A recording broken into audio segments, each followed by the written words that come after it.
안녕하십니까. 2024년 6월 25일 화요일입니다. 오늘이 6.25가 일어난 지 꼭 74년이 되었습니다.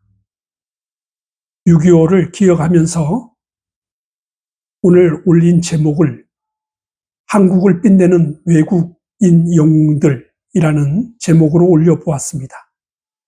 한국을 빛내는 외국인 영웅들. 제가 군복무 중에 작전이 참 많이 있었습니다. 그 작전 수행 중에 제대할 때까지 총 9명의 전사자가 있었습니다. 그 중에 7명이 전사해서 국군묘지에 안장되었습니다. 지금도 많이 기억하고 또 그들이 눈에 선할 때가 있습니다. 세월이 지났습니다.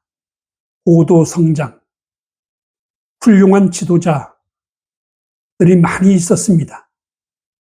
제 나이 또래 분들은 이승만과 현 윤석열 대통령을 보았고 또 경험하고 있습니다. 경제 성장과 교육이라는 이 뗄 수 없는 하나의 한국의 고도 성장의 원동력이 됐던 이 운동은 참으로 놀라울 만치 세계가 그렇게 놀라고 있습니다. 다 아시잖아요? 올림픽 이후에 2000년대 문화 콘텐츠 육성이 붐이 일어났습니다. 문화 콘텐츠. 우리의 문화유산에서 그 가치를 밝히는 작업, 교육, 그것이죠. 그것을 통해서 경제적 가치, 즉 문화를 상품화하는데 성공을 했습니다. 우리나라 그 기질이나 어떤 역사적 고찰을 통해서 보면은 딱 들어맞는 그런 일을 이뤄낸 거라 볼 수 있습니다. 제가 93년도 런던에 머물 때에 기사를 읽었습니다. 크리스마스쯤에 영국 런던을 찾은 외국인 수가 1000만이 넘었다고 했습니다. 그리고 그 가치로는 1조 원이 넘다고 했습니다. 정말 놀라운 일이죠. 그 당시에 제가 아마 한국의 관광 수입이 글쎄요, 제가 기억이 가물한데 3천억인가 뭐 그랬던 것 같습니다. 제가 워리카스를 갔었는데 그 워리카스 안에는 중세 때부터 그대로 사용되어 온 식당이 있습니다. 뭐 군인들이 먹고 마시던 곳이었겠죠. 그것을 복원해서 그대로 식당을 하고 있습니다. 음식이 비쌉니다. 그런데 사람들이 메어 터질 정도로 앉을 자리가 없습니다. 저는 이것을 2000년대에 들어와서 MBC 기자와 이 이야기를 나눈 적이 있습니다. 왜 우리나라는 고궁과 그런 유적지가 많은데 그곳에 본래 사용되었을 그런 식당을 복원해서 음식을 제공하고 먹는 사람들에게는 그 시대를 실감하는 그러한 이중 효과를 내는 것이 어떻겠느냐 하는 것을 제가 이야기했던 적이 있습니다. 올 들어서 윤석열 정부는 외국인 유치가 2천만 명이 목표라고 합니다. 저는 박수를 보냈습니다. 그리고 반드시 성취될 것으로 기대가 됩니다. 지방시대가 열리는 것이죠.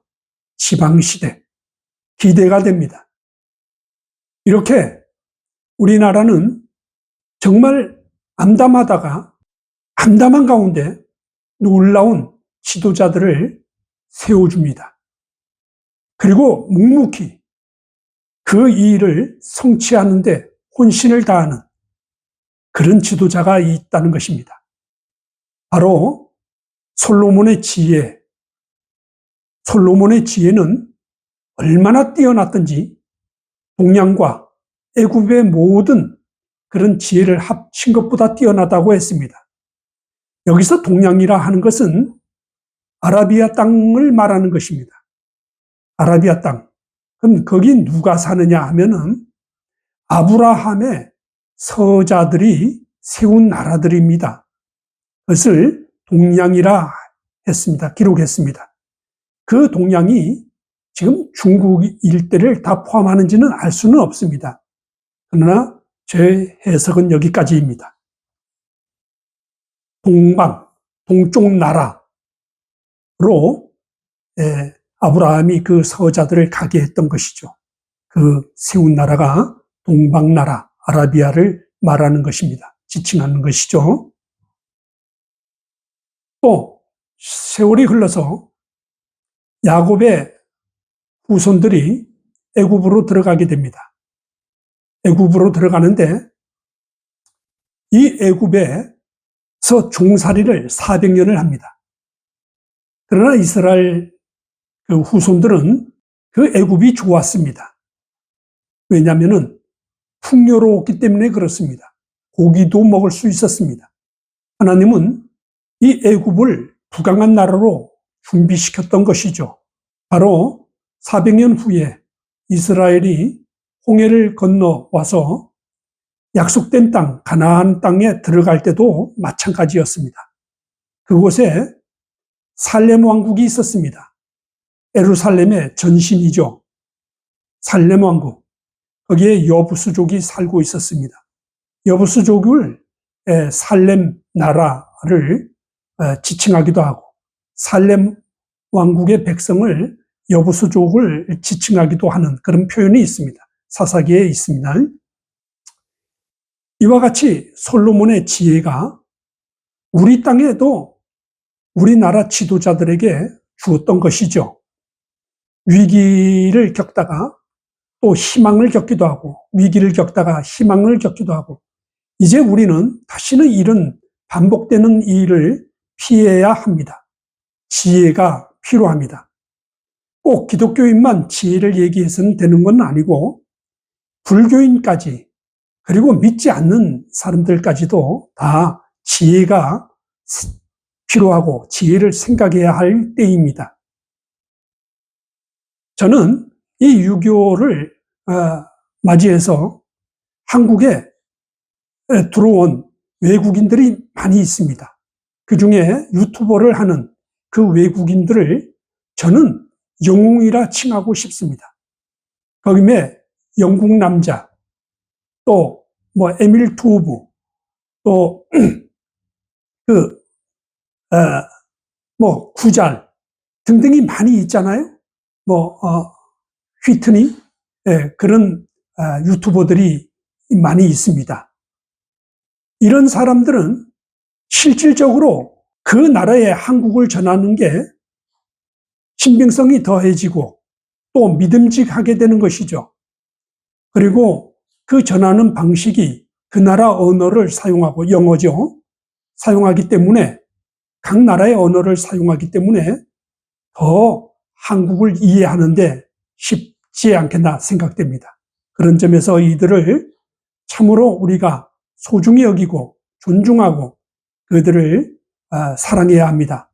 특히 트로트 가수 마리아는 그는 정말 우리나라의 영웅의 후손이고 또 영웅의 그 일을 이어받아서 한국의 트로트를 전 세계에 알리는 그런 일들을 하고 있습니다. 우리는 그를 정말 아끼고 사랑해야 합니다. 이제 우리가 지혜에 대해서 좀 더 나눠보겠습니다. 이 지혜가 얼마나 소중하냐 하면은 하나님의 성경은 3분의 1이 예언으로 기록되어 있습니다. 이 예언은 앞으로 일어날 것이 있지만은 과거에 다 성취된 것들이 많이 있습니다. 그 중에 오늘은 이 강을 이야기해 보겠습니다. 성경에는 애굽의 강을 마르겠다 했습니다. 그리고 또 유브라테스 강을 말리겠다 했습니다. 또 나일강을 말리겠다 했습니다.